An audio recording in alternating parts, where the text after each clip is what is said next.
શિયાળાના અંતિમ ચરણમાં સુરત શહેર અને જિલ્લામાં વાતાવરણમાં આજે વહેલી સવારે અચાનક પલટો જોવા મળ્યો હતો. હવામાન વિભાગની આગાહી મુજબ સુરતમાં કમોસમી માવઠાનો માહોલ સર્જાયો હતો, જેથી ઠંડા પવનની સાથે ઝરમર વરસાદ વરસ્યો હતો.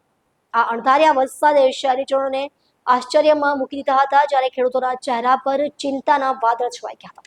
વહેલી સવારે અચાનક વાતાવરણમાં ફેરફાર થતા શહેરના પર્યાવરણમાં ઠંડક પ્રસરી ગઈ હતી. ઉત્તર પશ્ચિમ દિશાથી 20 થી 30 કિલોમીટરની ઝડપે આવેલા ઠંડા પવનો સાથે શરૂ થયેલો વરસાદ કેટલાક વિસ્તારોમાં થોડો વધ્યો હતો. કમોસમી માવઠાની સૌથી વધારે અસર જિલ્લાના ખેડૂતો પર જોવા મળી હતી. હજી તાજેતરમાં શિયાળુ પાકની વાવણી કરનારા અને હાર્વેસ્ટિંગની તૈયારીમાં પડેલા ખેડૂતોને આ વરસાદે ઝટકો આપ્યો છે.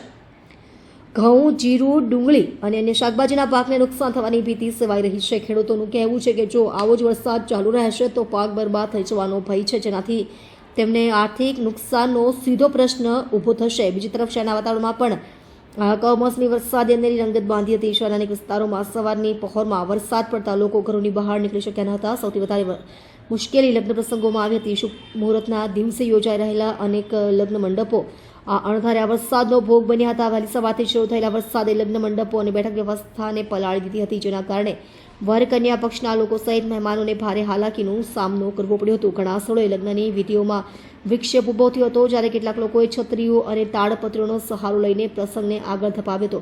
હવામાન વિભાગના જણાવ્યા અનુસાર પશ્ચિમી વિક્ષેપની અસરને કારણે સુરત સહિત દક્ષિણ ગુજરાતના કેટલાક વિસ્તારોમાં આગામી 24 કલાક દરમિયાન વાદળછાયું વાતાવરણ રહેશે અને હળવા વરસાદની સંભાવના છે. તેમણે ખેડૂતોને સતર્ક રહેવાની અને જરૂરી સાવચેતી રાખવાની સલાહ આપી છે. કમોસમી માવઠાએ ફેબ્રુઆરીના અંતમાં જ સુરતનું વાતાવરણ ઠંડુ કરી દીધું છે અને લોકોને શિયાળાની વિદાય પહેલા હજુ એકવાર ઠંડીનો અહેસાસ કરાવ્યો.